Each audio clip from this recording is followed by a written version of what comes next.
तो पुण्यात्मा परमात्मा हमें बताने आए थे कि तुम आए, मनुष्य जीवन आप जी को मिला है परमात्मा प्राप्ति के लिए और इसका कोई यूज नहीं। यदि आप ये कार्य नहीं करते हो, बाकी जो संतानोत्पत्ति, उनमें मोह ममता, उनकी परवरिश, ये तो पशु पक्षी आपसे भी ज़्यादा प्यार और श्रद्धा से करते हैं। तो पशु और पक्षियों के जीवन में और आपके जीवन में कोई भिन्नता नहीं। परमेश्वर ने मनुष्य जीवन वैसे ही नहीं दिया, क्योंकि जब तक हम तत्व ज्ञान से परिचित नहीं होते, हम इसकी कीमत से, इसकी वैल्यू से परिचित नहीं है। परमेश्वर ने ये हमें शरीर दिया मनुष्य का, इसमें सद्बुद्धि दी, हाथ पैर ऐसे दिए कि हम मकान बना सकते हैं, झोंपड़ी डाल सकते हैं, गर्मी सर्दी से बच सकते हैं, समय पर खाना बनाकर खा सकते हैं, मेहनत मजदूरी करके हम अपनी रोजी रोटी कमा सकते हैं। इसके इसलिए दिया था परमात्मा ने कि ये सब सुविधा करके आप अपने एक छान डाल के, झोंपड़ी डाल के या मकान बना के, जैसे भी प्राकृतिक आपदाओं से बच सकते हो जो आपके भजन में बाधक हो सकती हैं। जैसे तूफान आता है, आंधी आ गई, ओले गिर गए, वर्षा आ गई, सर्दी ज़्यादा होगी, गर्मी अधिक होगी, उनसे बचने के लिए एक छान डाल लो, एक मकान बना लो साधारण सा, और अपनी रोजी रोटी के लिए काम भी करो और भगवान भी भजो। पुण्यात्माओं, काल ने इस कलयुग में सारे हथकंडे अपना लिए कि ये भगवान भक्ति ना कर सके ये मनुष्य। इतनी विज्ञान की तरक्की करवा दी, ऐसे रेडियो, टेलीविज़न, एफएम दिन रात चलने जा बकवास, किसी टाइम ऑन कर ले टीवी ने, जब नाच गाने शुरू पाएंगे। मोबाइलों के अंदर सारी बकवास भर लो, सारा दिन कान का लाए रहो, दूसरे ना पता के कर रहा, कान में ला और जेब में डाल ले, सुने जा बकवास सारा दिन।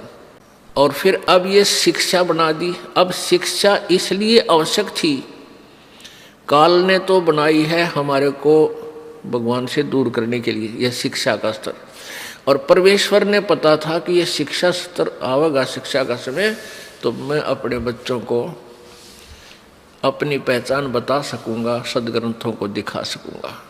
और जब आपको ज्ञान हो जाएगा, फिर आपके अंदर वो दोष नहीं रहेगा जो शिक्षा से उत्पन्न हुआ। क्या हुआ कि अब कितनी फैक्ट्रियां, कितने प्रकार के ये सरकारी कार्यालय खुल गए, इनमें जो एम्प्लॉइज हैं, कर्मचारी अधिकारी हैं, अब ये बहुत बिजी रहते हैं। आप देखो बैंक में एक कलर को समय नहीं लगा रहता है। फिर वो सारा दिन तो वहाँ डिस्टर्ब माइंड आते फिर क्या गुटी लाओगा या फिर टेलीविज़न चलाओगा मनोरंजन के लिए, और फिर पढ़ कर सो जाएगा, तड़के खाकर रोटी सुबह फिर भाग लेगा। तो और पहले क्या होता था कि सब कोई भेड़ बकरियां पाला करता, कोई गऊ पाल लेता था, कोई वैसे मजदूरी कर लेता था छोटी मोटी, कोई मानसिक ऐसा काम नहीं था, ना किसी का टेंशन थी। परमात्मा टाइम पर टूक दिया करता था, भगवान पर आश्रित थे, वर्षा के लिए प्रार्थना करते रहते थे, मालिक को याद करते थे। तो भक्ति का तो समय वो था बहुत बेस्ट। और अब काल ने ये सारे हथकंडे अपना लिए। इनमें से एक शिक्षा भी है जो डिस्टर्ब करने के लिए हमें इतना ये छोटे मोटे खिलौने बना लिए, कोई जहाज बना लिया, रॉकेट बना ली, और इन्हीं से हम मान बैठे कि हम भगवान से भी सुप्रीम है। नहीं, ये भूल है जीव की। अगर 2 वर्ष वर्षा ना हो, परमात्मा दया ना करे, और जैसे पीछे हाहाकार मच गई थी, ग्लेशियन खत्म हो गया, और पानी भी नहीं रहेगा, ये हो जाएगा, ये जो चाहे सो कर दे। अब इतनी बर्फ गिर दी, ग्लेशियन कर दी सारे का। तो हम क्यों ना उस मालिक से अर्ज करें तो सब कुछ ठीक कर दे। विज्ञान तरीके से हम कितना क्या कर सकते हैं। तो अगर 2 वर्ष वर्षा ना हो ना, ये सारे रॉकेट, ये जहाज उस एयरपोर्ट पर खड़े खड़े जंग लगाए, इनका कोई बैठनिया नहीं पावे इनमें, न ये टेलीविज़न देखे, क्योंकि पेट ना भरेगा। बकवास तो जब आवे, जब हमारे अंदर समय पर टूक मिल जाए प्राणी को। एक बार अकाल गिर गया था, एक भयंकर अकाल गिरा था, और 2 वर्ष पहले तो 1 वर्ष का अकाल बहुत होता था, तो उसमें इतनी हाहाकार मच गई कि जो दिल्ली के सेठ और राजा लोग होते थे, जो नान पुलाव खाया करते थे, उन्हें रोटी भी ना पाई, घास तोड़ तोड़ के खाए, धक्के खाते अंडे और मर गए भूखे। तो परमात्मा कहते हैं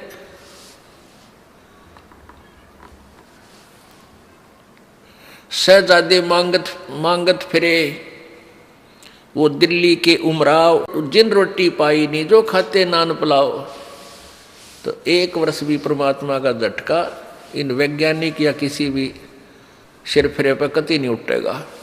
इसलिए परमात्मा हमें ये याद दिलाना चाहते हैं कि मनुष्य जीवन आपको इसलिए मिला था कि आप परमात्मा की भक्ति करो और पीछा छुटा व्याह से। तो जैसे अब मानसिक काम ज़्यादा हो गया, मानसिक काम नहीं है, उनको टेंशन बनी रहती है। क्यों? पैसे वाला शराब भी पीवे, बकवाद करे, सारे उत्पन्न करेगा। तो शराब पी कर आता है घर में, उसके पत्नी और बच्चे उससे दुखी हो जाते हैं, टेंशन का कारण बन गया। कोई भी घर खाली नहीं रहा जिसमें कोई नशा ना करते हो। या बिजली क्यों गिर गई?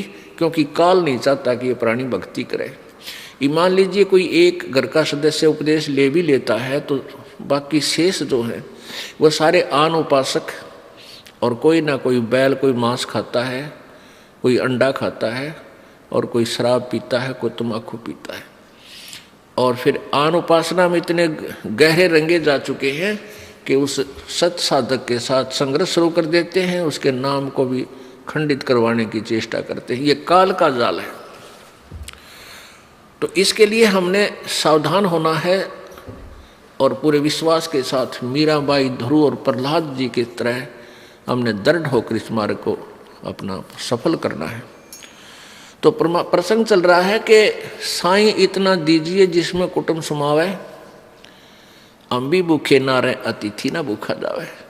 अब हमारे लिए परमात्मा ने ये उदाहरण दिया है कि इस कलयुग में, अब वर्तमान में जो माया जोड़न की दौड़ लगी है, ऐसी होड़ लगी है कि इस इंसान को माया के सिवाय पैसे के अतिरिक्त कुछ भी दिखाई नहीं देता। ना नाता दिखाई देता है, ना कोई लाज शर्म लोग की रह रही है।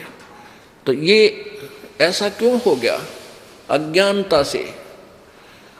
परमात्मा कहते हैं ये काया तेरी है नहीं, माया कहाँ से हो, और चरण कमल में ध्यान रखो, इन दोनों को खो। अब काया तेरी है नहीं, शरीर है तेरा नहीं, और तू संपत्ति ना अपनी मान बैठा, नालायक के भूल पड़ गई तेरे। तुम मालिक को याद कर, ये ना तेरी शरीर है ना तेरा संपत्ति है, इन दोनों को भूल जा और मालिक ने याद रख। इस मिट्टी से ये 5 तव का पुतला जब ये समाप्त हो जाएगा, इसका समय पूरा होगा, उसी समय इसको सभा कर देंगे, जला देंगे, ये राख बन जाएगा, पहचान भी नहीं होगी ये किसकी है, और इसके ऊपर गद्दे लोटा करेंगे। और इस मिट्टी से हम लाभ उठा सकते हैं, परमात्मा पा सकते हैं, इस मिट्टी से हम सोना बना सकते हैं। उसको भूलकर हम केवल एक ही काम लगे रहते हैं, संपत्ति माया जोड़ने के।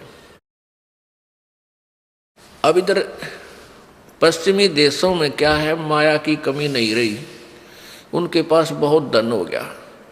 अब वो धन हो गया तो उनको धन बहुत हो गया, अब उनको शांति नहीं। शांति प्राप्त करने के लिए वो उस माया ने छोड़ कर नो कहें बाहर जंगल में बैठते हैं जा करके, हफ्ता 10 दिन 15 दिन किसी तरह शांति मिल रहा है। तो पुण्यात्माओं, इस बीमारी ने कट्ठाई क्यों करे? परमात्मा पर विश्वास रखो, कैसे मदद करेगा भगवान आपकी। कबीर साहब कहते हैं साईं इतना दीजियो जिसमें कुटुंब समावे, हम भी भूखे ना रहें, अतिथि न भूखा जावे। इतना मांगिए। परमात्मा जब आप सच्ची भक्ति करोगे, आपके किसी भी कार्य में बाधा नहीं आने देगा। अब हम अपने परिवार के लिए जो मांग कहा है कि भी हम भी भूखे ना रहें और अतिथि ना भूखा जाए, सब कुछ आ गया। यानी रिक्वायरमेंट ऑफ द फैमिली, अपने परिवार की आवश्यकताओं को से अधिक डिमांड भगवान से नहीं करना। और फिर जो आपके पास पैसा शेष बचता है उसको पुण्य में अधिक लगाओ, जैसे परमेश्वर ने स्वयं ये लीला करके दिखाई। परमेश्वर कहते हैं, दान दिए धन घटे नहीं, चढ़ी चोंच भर ले गई नदी न घट्यो नीर। और दान दिए धन घटे नहीं, कह रहे साहिब कबीर। परमात्मा कहते हैं, देते को हर देत है जहां तहां से आन, और ना दिया फिर मांगते फिरियो, परमात्मा सुना नहीं कान। जैसे किसी ने पिछले जन्मों में पुण्य किया है, आज वो गाड़ियों में चलते हैं, बहुत अच्छी व्यवस्था घर की है, और जिन्होंने पूर्व जन्म में दान नहीं किया, आज वो गरीब इतने हो गए हैं, मजदूरी भी कर लेते हैं, कोई कागज चुगते फिरते हैं, दिए भाई बाबा दिए, कोई नहीं देता चवन्नी। तो क्यों नहीं देता? क्योंकि उसने पिछले जन्म में पुण्य नहीं किया। तो कहते हैं, परमात्मा कह रहे हैं कि देते को हर देत है। किसी ने दान किया है पूर्व जन्म में, तो आज भगवान उसके ठाठ कर रखे हैं, और अब भी दान करोगे तो इस जन्म में भी मिलेगा आपको, और अगले में भी, नेक्स्ट में भी मिलेगा। और दान करोगे ही नहीं तो दोगे, मिलेगा कहाँ से? देते को हर देत है जहां तहां से आन। और जिसने दान नहीं किया, नहीं दिया, सो मांगते फिरियो, परमात्मा सुने नहीं कान।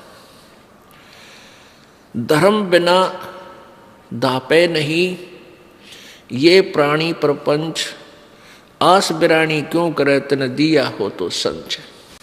एक समय परमात्मा कबीर जी जब यहाँ वो परमेश्वर बनारस के अंदर काशी में लीला करने आए हुए थे,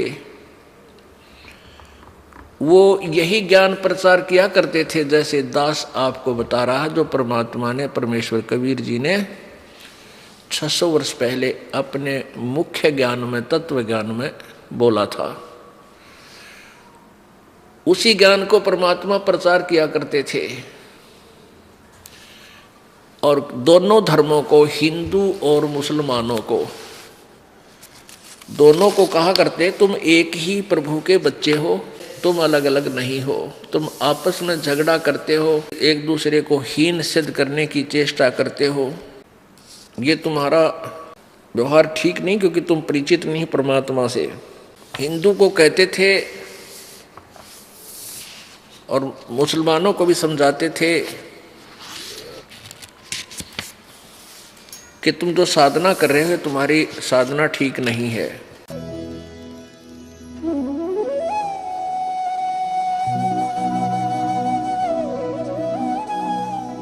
अगर आप ये वीडियो YouTube पर देख रहे हैं तो हमारे चैनल को सब्सक्राइब करें और बेल आइकन को दबाना ना भूलें। अगर आप Facebook पर ये वीडियो देख रहे हैं तो हमारे पेज को लाइक करें।